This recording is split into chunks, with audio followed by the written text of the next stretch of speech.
Olá! Agora que você já conhece diferentes possibilidades de interseção entre a psicologia e a administração, vamos começar a abordar temas específicos que podem ser de grande valia para a atuação nas organizações. Na nossa aula de hoje, vamos abordar um tema que desperta bastante interesse nas pessoas em geral: personalidade. Possivelmente, quando você descobriu que nós trabalharemos o tema teorias de personalidade na nossa disciplina, pode ter ficado bastante curioso ou curiosa, certo? Uma série de perguntas, de questionamentos pode ter chegado à sua cabeça. Por exemplo, o que é personalidade? Posso mudar minha personalidade? O que determina a minha personalidade? Como ela é constituída? Como ela se forma? Como minha personalidade pode ser avaliada por um profissional da psicologia? Qual a relação entre a minha personalidade e o trabalho? Quais as teorias de personalidade? Eu já adianto que algumas dessas perguntas vão ser respondidas na nossa aula de hoje. Vamos lá? Primeiro, o que é personalidade? Eu poderia trazer uma série de conceitos, de definições para abarcar esse construto, esse fenômeno que a gente chama de personalidade. Eu trouxe uma delas para a gente entender um pouco mais. Renner et al., lá em 2012, trouxeram que personalidade quer dizer um padrão de características duradouras que produzem consistência e individualidade em uma determinada pessoa. O que isso significa? Que as nossas características que compõem a nossa personalidade, elas não mudam a todo momento. Elas são duradouras, elas acompanham a gente ao longo da nossa vida e vão mostrar quem somos nós, elas vão trazer a nossa individualidade. Lembra que um dos objetos de estudo da psicologia é a subjetividade? Então, a personalidade está muito ligada a essa subjetividade. Myers, lá em 2017, indicou que personalidade envolve o padrão de pensar, sentir e agir de cada pessoa. Então, a forma como você pensa, como você sente, como você se comporta, envolve a sua personalidade. E isso te torna um ser humano único, com características próprias. A nossa personalidade, ela vai nos levar a agir de uma maneira consistente em diferentes situações ao longo do tempo. Pensa naquele seu amigo ou amiga que você já conhece há bastante tempo. Você possivelmente consegue muitas vezes já antever, já prever um determinado comportamento dele ou dela em alguma situação, certo? Essa é a noção de consistência. Isso ajuda nessa predição de comportamento. Mas como toda predição, como toda medida envolve erro, em alguns momentos você já se decepcionou possivelmente com algum amigo ou alguma amiga que não apresentou um comportamento que você esperava em determinada situação. Porque por mais que haja esse processo de consistência, em alguns momentos a gente tende a apresentar comportamentos inesperados. Para entender um pouco mais ou para buscar se aprofundar nos conhecimentos da personalidade, surgiu a psicologia da personalidade, que é um estudo da composição psicológica dos indivíduos e como essa composição influencia as interações com os outros e com o ambiente. Ou seja, a gente estuda na psicologia da personalidade como as nossas características próprias influenciam a nossa forma de ver o mundo, de nos comportar nele e como agimos com outras pessoas. A ideia é que, assim como a psicologia geral, você já sabe, que apresenta uma multiplicidade de visões para enxergar, para entender esse mundo, a psicologia da personalidade também funciona de uma maneira semelhante. A gente tem uma série de abordagens teóricas diferentes para abarcar esse fenômeno. Por exemplo, abordagens psicodinâmicas, como a psicanálise do Freud, que a gente já falou um pouquinho sobre id, ego, superego, consciente, inconsciente, pré-consciente, envolve muito mais elementos, e não apenas a psicanálise freudiana. Os traços de personalidade, abordagens sociocognitivas, abordagens biológicas e evolutivistas ou evolucionistas, que vão investigar a relação da evolução com a constituição da nossa personalidade, abordagens comportamentais e outras inúmeras abordagens. Para começar, quero que você pense o seguinte: se eu te pedir para me descrever o seu melhor amigo ou a sua melhor amiga, como você faria isso? Possivelmente, você iria me apresentar uma lista de qualidades deles ou delas, segundo a sua percepção. Por sinal, percepção é um tema que a gente vai trabalhar também na nossa disciplina. Como a gente percebe, como a gente enxerga esse mundo. Que características você ia apresentar? Que qualidades você apresentaria sobre esse seu amigo ou essa sua amiga? Essas qualidades que você apresentaria possivelmente se encaixam no que a gente chama de teoria dos traços. Os primeiros trabalhos que se encaixam nessa abordagem buscaram identificar e rotular características marcantes do comportamento humano. Então, mais do que buscar explicar a personalidade ou como ela se forma, como ela se constrói, essa abordagem, as teorias que fazem parte dela, elas vão buscar descrever as características que compõem a nossa personalidade. A ideia é que esses traços que dão nome a essa teoria envolvem elementos que a gente consegue identificar e classificar, digamos assim. Quanto mais consistente, quanto mais frequente, mais importante esse traço se mostra para conseguir descrever alguém. Ou seja, quanto mais essa pessoa apresenta essa característica, quanto mais frequente isso ocorre, mais esse elemento caracteriza a personalidade dela. Você possivelmente deve ter se questionado, mas será que algumas pessoas têm um traço de personalidade e outras não? Na verdade, segundo essa abordagem, todos nós temos traços de personalidade. O que diferencia é a proporção, o grau em que isso vai ser apresentado para a gente. Ou seja, se eu sou uma pessoa extrovertida, todo mundo tem um nível de extroversão, maior ou menor, ficou claro?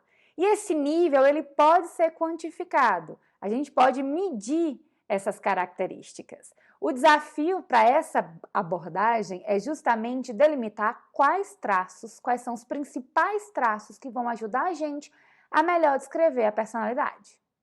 O pai da teoria dos traços é o psicólogo Gordon Allport. Allport, ele fez um estudo sistemático de um dicionário completo em inglês na década de 30 para buscar identificar quais eram os termos que estavam presentes nesse dicionário que poderiam se ligar, que poderiam estar relacionados à personalidade. Vocês têm ideia de quantos termos ele identificou naquela época? 18 mil termos. É muita coisa. Não tinha como a gente pensar na personalidade usando esses 18 mil termos.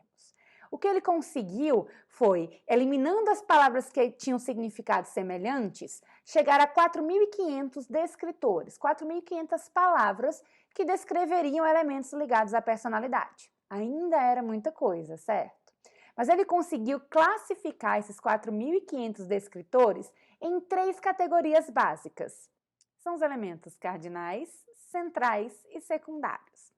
Os elementos cardinais dizem respeito àquela característica única que é fulcral e que direciona a maior parte das atividades de uma pessoa. Por exemplo, eu posso ser uma pessoa muito altruísta e ajudar o próximo, me importar com o outro, pode ser a característica que mais marcante para a minha personalidade, que move todos os meus comportamentos. É um elemento fulcral, cardinal.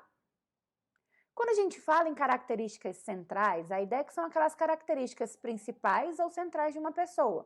Tendem a ser entre 5 ou 10, de acordo com a perspectiva do Allport. Já que a pessoa ela pode ser altruísta, por exemplo, naquela característica cardinal, quando a gente fala em central, essa pessoa ela pode, por exemplo, ser uma pessoa amorosa, ser uma pessoa carinhosa, e essas serem características que são muito importantes para descrevê-la. Por último, mas não menos importante, a gente tem as características secundárias, que seriam aquelas que afetam o comportamento em determinadas situações, mas em bem menos situações do que as características cardinais e centrais, ou seja, são elementos menos influentes. Mesmo sendo uma pessoa altruísta, amorosa, carinhosa, eu posso gostar de arte, e gostar de arte pode não me mover tanto quanto as outras características que a gente apresentou aqui. Então, o Gordon Allport, ele apresentou esses 3 pontos como sendo elementos que a gente pode usar para descrever a personalidade de alguém. Mas, de lá para cá, muitos elementos foram acrescentados e foram criando diferentes perspectivas dentro da abordagem das teorias dos traços. Isabel Briggs Myers e Catherine Briggs, filha e mãe, buscaram classificar a estrutura da personalidade das pessoas baseadas na tipologia proposta por Jung, um psicanalista. Elas juntas construíram o indicador tipo Myers e Briggs, o MBTI, um instrumento utilizado para medir a personalidade, de acordo com a tipologia do Jung. Esse MBTI é um dos instrumentos mais difundidos no mundo. Já foi traduzido para mais de 21 idiomas e mais de 2 milhões de aplicações por ano são feitas. Ele pode ser utilizado para uma infinidade de possibilidades. Por exemplo, aconselhamento profissional, desenvolvimento de liderança e de equipes, Juntas, elas pegaram a tipologia de Jung, que fala em 8 tipos de personalidade, e ampliaram. Disseram que no seu instrumento existe a possibilidade de ser encaixado em tipos de personalidade que são fruto da combinação de 4 escalas. As 4 escalas são essas aqui: extrovertida e introspectiva, sensata e intuitiva, racional e emocional e julgadora e perceptiva. A ideia é que eu posso ser mais um elemento ou mais outro. E a combinação de cada um deles aqui dá 16 possibilidades para a gente melhor entender a personalidade. Por exemplo, uma pessoa que é extrovertida, ela pode ser entendida como uma pessoa expansiva, sociável, que gosta e que precisa do contato com outras pessoas. Já aquela pessoa mais introspectiva seria o oposto disso, uma pessoa mais tímida, mais calada. Se a gente for falar de uma pessoa sensata, ela pode ser entendida como uma pessoa mais pragmática, mais sistemática.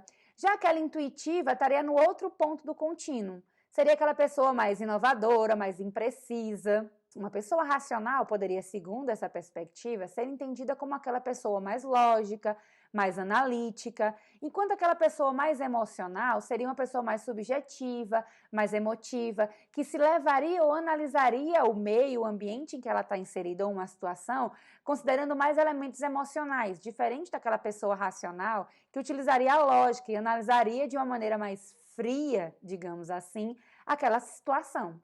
E por último, uma pessoa julgadora pode ser entendida como aquela pessoa mais organizada, que gosta de organização e que gosta de manter o controle sobre determinada situação.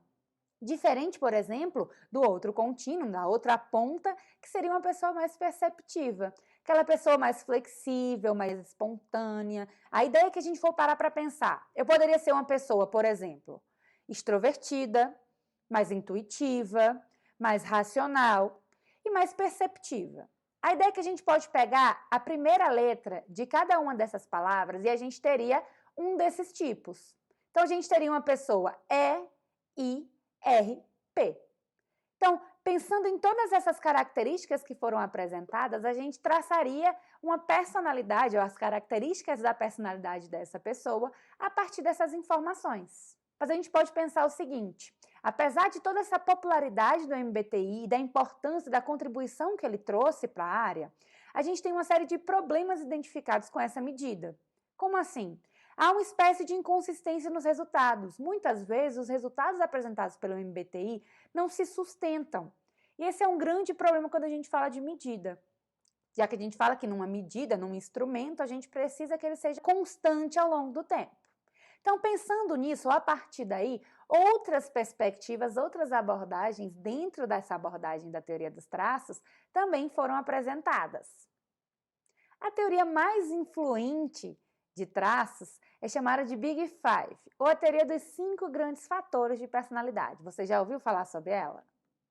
Esse é o modelo teórico mais preciso e que melhor se sustenta empiricamente na atualidade. Schmidt e colaboradores, lá em 2007, realizaram uma pesquisa em 56 países que utilizavam línguas diferentes e identificou que as pessoas descrevem umas às outras em termos bem parecidos ou bem coerentes com a lista que a gente vai apresentar aqui, que é proposta por esse modelo dos 5 grandes fatores de personalidade. A ideia é que há um apoio crescente a esse modelo, porque ele apresenta uma melhor descrição dos traços de personalidade. É um modelo que melhor apresenta essas características. Vamos entender um pouco mais sobre ele? Me embasando no que foi apresentado por Myers em 2017, eu vou trazer algumas características que compõem esse modelo dos 5 grandes fatores. Primeira característica é a conscienciosidade ou consciência, seguida de afabilidade ou amabilidade, neuroticismo ou estabilidade emocional, abertura ou receptividade para novas experiências e extroversão. Uma pessoa com menos conscienciosidade é uma pessoa mais desorganizada, mais descuidada, mais impulsiva, diferente de uma pessoa que apresenta alto grau de conscienciosidade, que seria uma pessoa mais organizada, cuidadosa, disciplinada.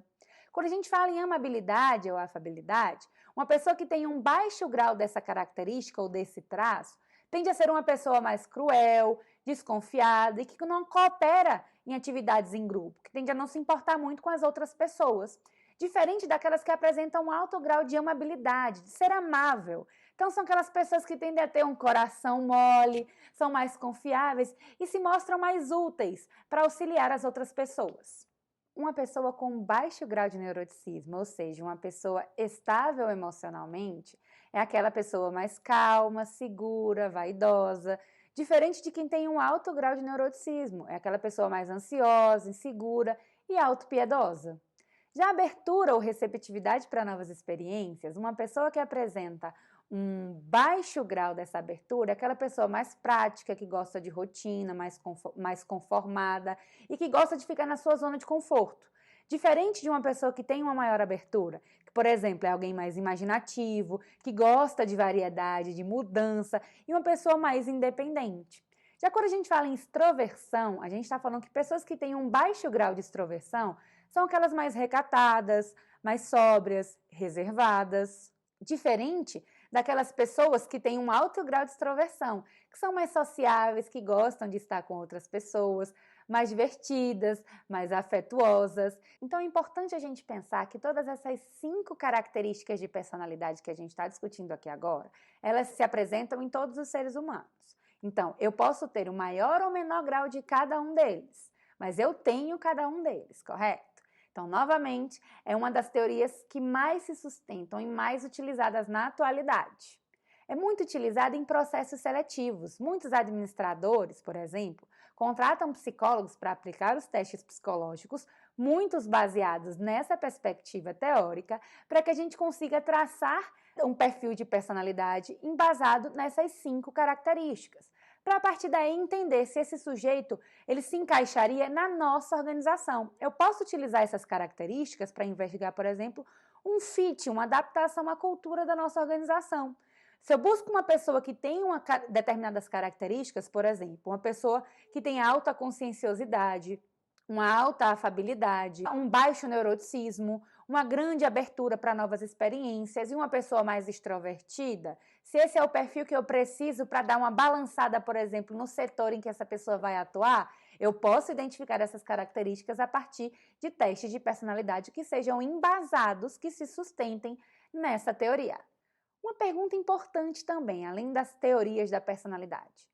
O que determina a personalidade? Você já parou para pensar em como a sua personalidade ela é influenciada ou influencia outros elementos? Na verdade, a resposta para essa pergunta leva a uma outra discussão, que é muito forte na psicologia, a noção de inato ou adquirido. Eu nasço com isso ou eu vou adquirindo isso ao longo do tempo? A ideia é que essa discussão de inato adquirido vai depender muito da perspectiva teórica que a gente adota. Mas, em geral, falando da personalidade, há uma mescla, uma mistura dessas duas perspectivas.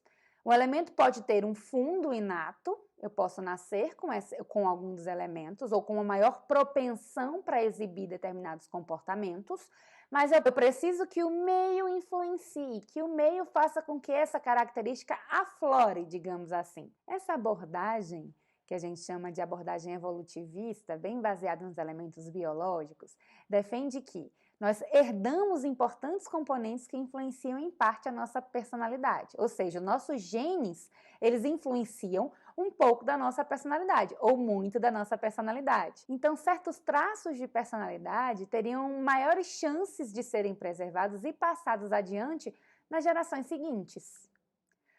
Como é que eles investigaram isso? Estudos que embasam essa perspectiva da personalidade foram feitos com gêmeos idênticos que haviam sido separados e adotados por diferentes famílias. A ideia básica é, gêmeos idênticos são aqueles gêmeos univitelinos, que têm características muito semelhantes. E os estudos vinham identificando que esses gêmeos apresentavam características muito semelhantes de personalidade. Algumas delas eram extremamente semelhantes.